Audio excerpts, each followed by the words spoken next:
This is the news on PBCJ. I am Simone Absalom. Some members of the Teachers Association are reportedly concerned about efforts by the Ministry of Education to solicit information from schools as it relates to teachers who were absent during the recent sick-out. In a statement on Thursday afternoon, the Jamaica Teachers Association questioned what was the intended purpose of the information in light of the fact that there was a clear understanding arrived at among the parties in a meeting at the Ministry of Labour on March 14, including that there would be no victimization. It's also concerned about a plan to extend the school year to account for the 3 days lost. The International Monetary Fund, IMF, hailed Jamaica as a global leader in terms of the participation of women in the labor force. The IMF describes Jamaica as a trailblazer in gender participation in the workforce. The information came to light as part of its Article 4 consultation earlier this week. The labor force participation, or LFP, is the measure of what percentage of people of working age are actively employed or seeking employment. The IMF says female participation in the labor force is at an estimated 67%. This is 15 percentage points higher than the Latin American average of 52%. It's also only 4 percentage points lower than the 71% level of male participation in the labor force. Coincidentally, the IMF says female enrollment rates in tertiary institutions are staggering 2.5 times higher than that of male enrollment in Jamaica. A similar picture emerges in skills training. The IMF notes that 31% of women report having received training from either an employer or the Heart Trust NTA. Comparatively, only 23% of Jamaican men surveyed received any form of skills training. The Ministry of Education is collaborating with the Jamaica Constabulary Force, the JCF, in the staging of an inaugural anti-gang week aimed at steering youth away from criminal activities. It is part of a social partnership involving the ministry and the JCF's Counter-Terrorism and Organized Crime Investigation Branch, CTOC, to engage at-risk youth using a more proactive approach. Details of this initiative and other areas of collaboration were discussed at a high-level strategy meeting at the Education Ministry, involving Education Minister Senator Ruel Reid and Assistant Commissioner of Police Fitz Bailey, head of CTOC. ACP Bailey says the date of the event is yet to be finalized, but noted that the team is looking at sometime in May. The Jamaica Exporters Association Expo opened yesterday to hundreds of people, mainly buyers and sellers, at the National Indoor Sports Center and the National Arena for Buyers' Day.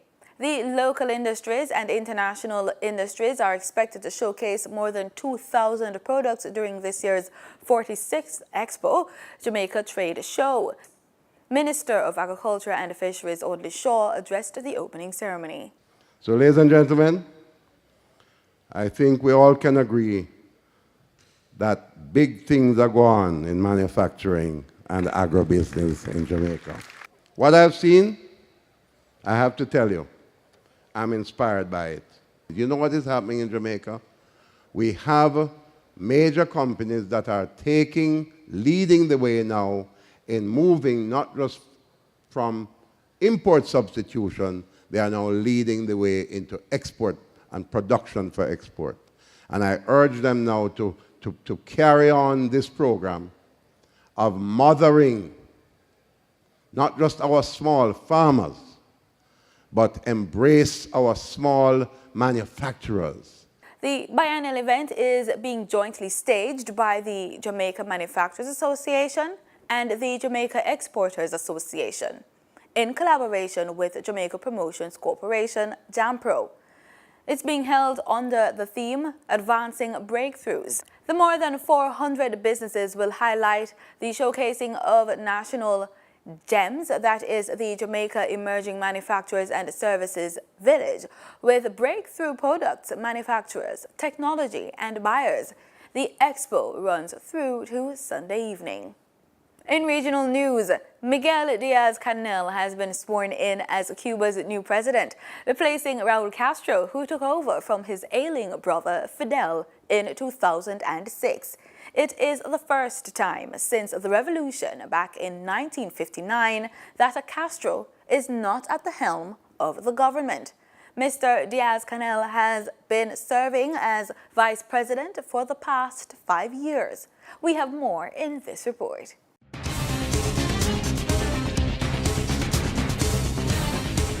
The National Electoral Commission announced here today in Havana that the new Cuban parliament elected Miguel Diaz-Canel Bermudez as president of the Councils of State and Ministers of Cuba for a term of 5 years. The former vice president of the country received unanimously the support of the National Assembly of the People's Power with 99.83% of the votes. The electronic engineer and master in management, who was born in April 20, 1960, achieves an extensive experience as a student and political leader. Since 2003, he is a member of the Political Bureau of the Communist Party of Cuba. At governmental level, he became in 2009 Minister of Higher Education and promoted in February 2013 to the first vice presidency of the Councils of State and Ministers. The deputies also elected Salvador Valdez as the first vice president of the Council of State in the constituent session of the new legislature, which represents the parliament between its two regular annual sessions. Diaz-Canel replaces Raul Castro in the presidency of the largest of the Antilles, who on several occasions had expressed his decision to conclude his term in office after 2 terms and for the 9th legislature. This is Richard Richards, direct from Cuba, Canal Caribe. 3 regional carriers have formed an alliance to foster the free movement of peoples. Here's more in this story. And in the Caribbean, 3 companies, Erranti, Liat, and Winer, who are of 3 different origins, with one that is Dutch-speaking, another one is English-speaking, and the other one French-speaking. But they have a vision, a joint vision. They wish to facilitate movement of individuals. This is a universal wish. We wish to provide clients with more services because we deem what we do today to be insufficient. We also want to provide better access to transportation, which means lesser costs. And we also want to boost economic growth in our region. To get there, all 3 airlines have agreed on a number of things. They agree to share their know-how, their expertise. All of us have a different expertise. We agree to share them. We also agree to connect our networks, to optimize our schedules, our flight programs, and make sure that our flight program and that of Winer and Liat may converge and complement each other. We also wish to bring closer our production assets or tools, aircrafts, maintenance. We also wish to develop synergies and bring our teams together.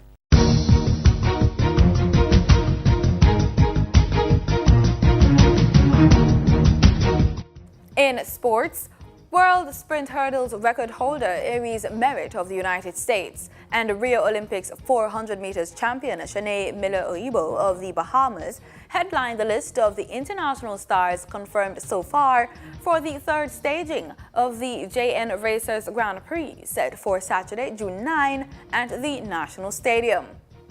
Other overseas stars already confirmed are reigning world 100 meters champion Tori Bowie of the United States and Kellyanne Baptiste of Trinidad and Tobago. The local contingent will be led by Johan Blake, Hansel Parchment, Demish Gay, and Kamar Bailey Cole on the men's side, while the list of local female stars include Commonwealth Games champions Genevieve Russell and Daniel Thomas Dodd, along with Sharika Jackson, Vistania Tracy, and Natoya goal. That's the news. Do stay with us. The weather report is next.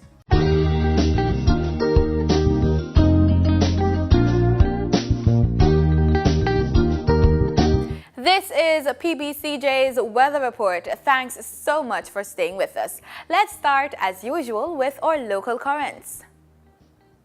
In Kingston this afternoon, we can expect a temperature just about 29 degrees Celsius. We're seeing a forecast of sunny skies today, and it should be cool temperatures this evening as the sun sets at 6:33 p.m.